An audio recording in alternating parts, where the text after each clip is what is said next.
watch it actually, someone be like, They're like, that clock represents my grandma.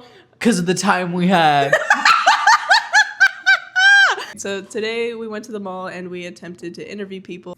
Tattoo tour. The tattoo tour, yeah. It went pretty well. And I still wish that one old lady would have said yes, though. I know. I like interviewing older people versus younger people. I was talking to Jared about this because older people have a story. They have history to them. Piece was big too. It was awesome. That would have been I really wish she would have said yes. You know she's a cool grandma. We're not going to interview people with the lion clock tattoo with the crown.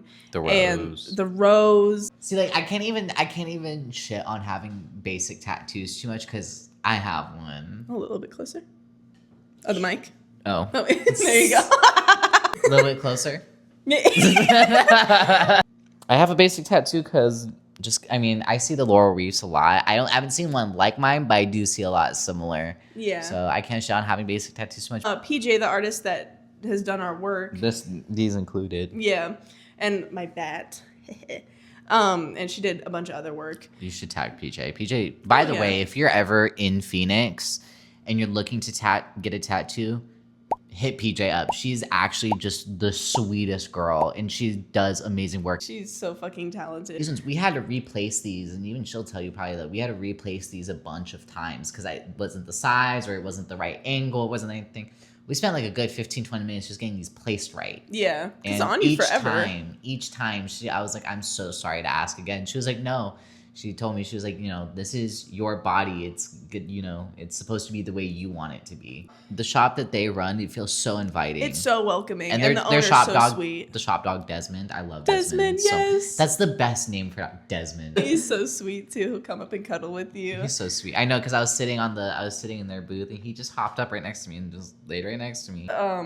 We were talking about how just because your job is considered cool doesn't mean that you're cool. Because I've walked into a few shops and it felt, you just can kind of feel that it's hostile, very much transactional, just get what you need and get out. There of course are other shops like this out there where it feels welcoming. You don't feel like you're a customer. You feel like, you feel invited. Not only that, but also it gives a nice sense of security of like, I actually feel like they're going to do a good job. Not this is just purely transactional. They're actually treating as if this is the art. A lot of people think, oh, piercing and tattoo is easy. Watching you do it looks difficult. I know people have called it out before.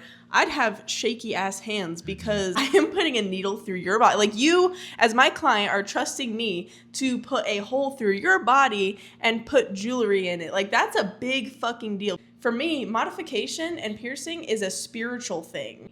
So when I go into a space, the whole experience for my client and myself, that's like ritualistic. When they're getting pierced, they're like, this is for me to feel more confident. You don't know what people are going through. Some people are like, hey, it's my birthday. Hey, I just got a divorce. Hey, I just got fired. Hey, I just got promoted. You never, ever know people's situations.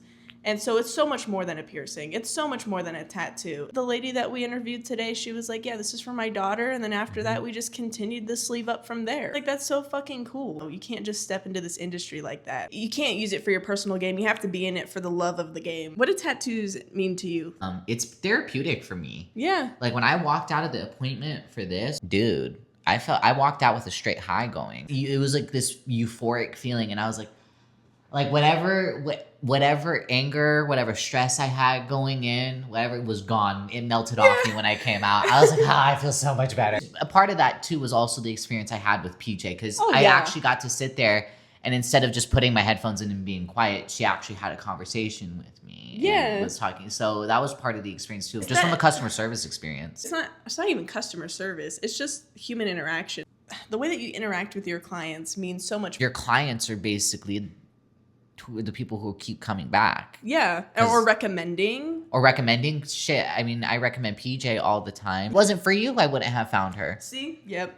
If it wasn't for you, I wouldn't have found her. Because you had told me, you're like, I'm going to go check out this new artist. And then you came back, you're like, oh my gosh, she's so nice, this, that, and thing. And that was what made me want to go get a tattoo from her. I mean, yes, her work is beautiful. Yes. But hearing that you had a good experience with her and that like she's friendly, you can talk to her and things like that, that was huge for me to, that was what finally urged me. I was like, okay, I'm gonna send her an email. And then the cycle continues. You start to recommend other people. I know, like, some of my clients, you've recommended them to me. So, kitty, should I grab him? Grab him, see if he'll let you. I don't think he'll let me. Oh, kitty. Oh, meow. He's so stinky. Go. Just word of mouth gets you by. I've seen people who have great art on paper and they want to put that on people's skin, but they haven't been able to find the opportunity to get that. And that's what's so hard. Like, if it wasn't for me getting to know people and make those connections, I wouldn't have gotten the opportunities that I did. And I'm very grateful that everything played out the way that it did. The other thing too that PJ told me, I've thought about a lot, is that how some artists can be a little pretentious and things like that. Just like, if it doesn't feel right, never feel afraid to say no. If it doesn't feel right, don't bite your tongue. Like when we kept repositioning like my tattoos and stuff like that, she was like, don't just say yes to make me happy. She's like, I want you to like it too. I rushed into getting my first tattoo. Yeah. I was just like, I just want to get a tattoo, point blank, period. And I really wish I'd sat there and took the time to research an artist, not an artist that literally works out of their garage. Yikes. Learn from me. I mean, it could have been a lot worse. Don't do it out somebody else's garage. No. Piercings as well. That's the one mistake I learned from, is never to just jump into a tattoo.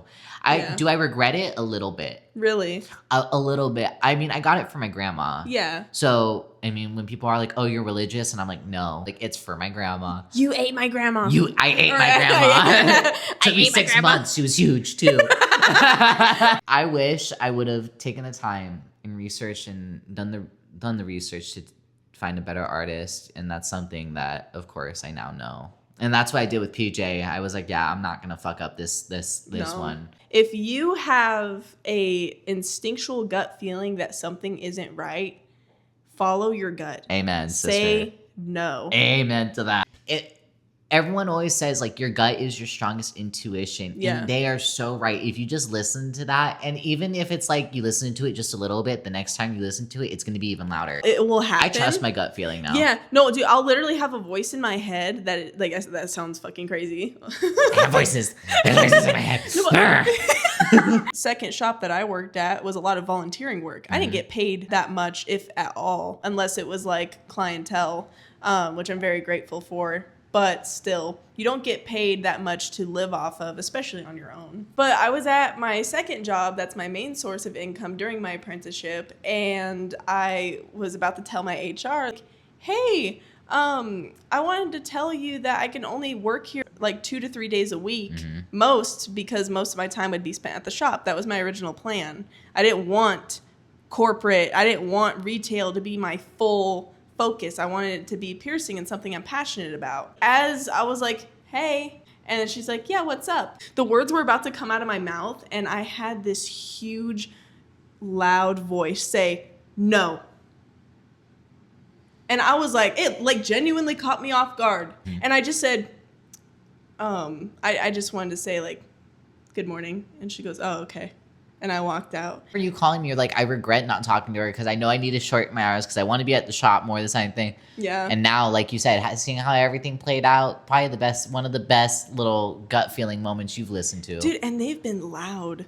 Like, it's odd. The best way I could compare it to is like paying attention to a noise you didn't know that was there before. Yeah. The more and more you pay attention to it, the more and more you notice it, and the louder and louder it gets. That's the best way I can compare it. As you grow in your craft, you're still going to make mistakes. Oh, and when you start blaming the client and their anatomy, I'm not going to name names. No, let's not name names. Let's not name names. But I have been around piercers before who have performed a piercing, and it doesn't come out quite how they wanted it to, and they blame the client in front of the client while the client is looking in the mirror. You're gonna throw a navel crooked, and then you're gonna say, oh, your navel like does this, so it's gonna look crooked. Like, no, you just fucked up and you can't own up to that because you have an ego. That's the process of making art. Yeah. You live and you learn. But it sucks because, like, this is my art, yes, but this is someone being vulnerable with me. This is someone's body that they are trusting me with. This is somebody's experience and their perception of me. Like, there's a whole being behind this. But yes, mistakes can happen. And I feel like the difference between a good and bad piercer is if you're able to own up to those mistakes and if you're able to take accountability. Also, for tattoo artists, look to see if they post their healed product, because a lot of the times it will look really good up front, and then when you looked at a healed tattoo, it blew out. The fact that this is a year old and it still looks brand new. I was gonna say, it's healed beautifully. Dude, I have let me find it. My blackout's really shitty. I did it myself. Also don't recommend doing that. But this is my skull. But yeah, my skull is, I got this when I was 18. You got a hella tatted 19? at 18. I did. I really did. Because you finally got out. You finally were I like, got freedom. You got freedom. And then when I turned 21, I became an alcoholic. I'm just kidding. Slamming that shit into my face like a fucking champ. Like, Whiskey, vodka, cranberry, all of it. Hennessy, gin, give me all of it right now. Tito's. Tito's. We made someone upset.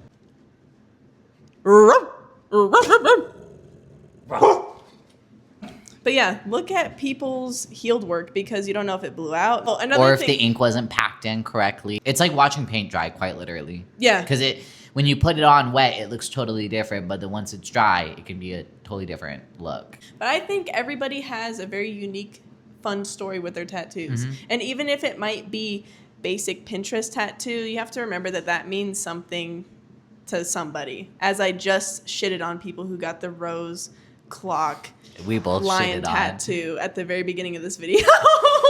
You're gonna have a lot of editing to do, aren't you? I am. I feel like there's gonna be. I feel like we made some hypocritical comments. We did.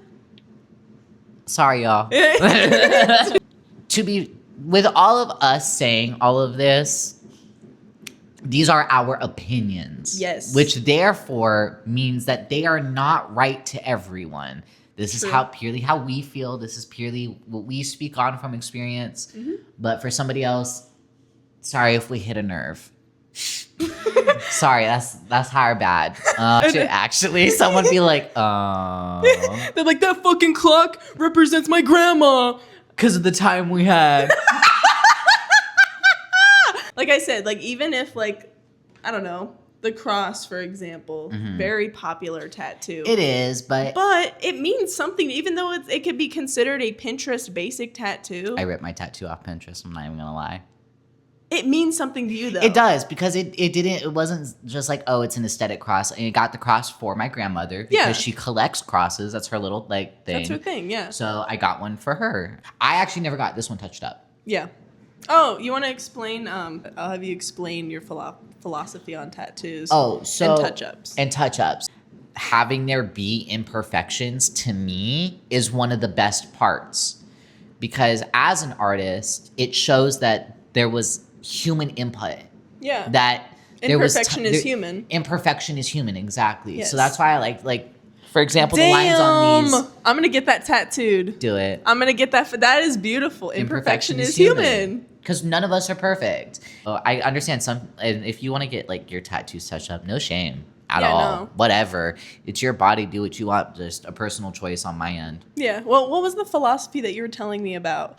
Oh, what I told you about like how I just see things in general. Yeah. So there's this philosophy. I can't remember. I think it's wabi-sabi. The wabi-sabi like mentality, I love it because it's finding the beauty in all the things that are imperfect. And especially since I want to be an interior design, I love it because I look at a space and people see, oh, it's a dated house or it's this and it's that. To me, that's a canvas. That's a clean slate. Yeah. But you know, finding the things that are beautiful and things that are imperfect, I have found has made life a lot easier too. Because you stop searching for perfection and you just learn to accept what is rather than what can be. I didn't know that there was like a certain name to it, but that's something that I've been practicing. With my look, the whole point is to be imperfect. The whole point is to make a statement, especially to the beauty industry, specifically on women. We can't control the vessels that we were born in. No. We all bleed red at the end of the day, no matter how we look, what color, what funky look we got. We all got the same blood in us. Yeah, and I've had old people look me up and down like I'm crazy, and then I walk up to them, I start conversating with them. They're like, "You're a sweetheart, you know, you're actually pretty cool." Are you saying you're actually pretty cool just told me that you already had a prejudgment about me? Exactly. People already have a certain preconceived notion. Yeah. So another part of my look is, you're gonna judge me by my cover. It's gonna happen. But as soon as I talk to you, you get to know me as a person, then you can make your final judgment. It's one of those things where it's like, I want to make you feel stupid. Yeah. And usually, well, no. Wait a minute. I just figured No, I mean, when I mean like make people feel stupid, I mean like, oh, you judged me, but then you actually got to know me and I'm a really cool person. Even if they're older, maybe they'll take that lesson from me, that interaction that they had with me, saying, hey, that girl with the crazy haircut and that weird outfit and makeup and all those piercings and tattoos, they were actually human. They were actually pretty cool. Talked about, let's have a podcast one day. This is basically. Did you press the button? No. Oh, okay. I thought you pressed the button on the side. I was like, that's going to pause the video. No, I'm playing. Oh, okay. I was like, bro, you are so dumb. Imagine this, like, past, like, conversation. Was it recorded? I hope so. Watch it not be. I would cry.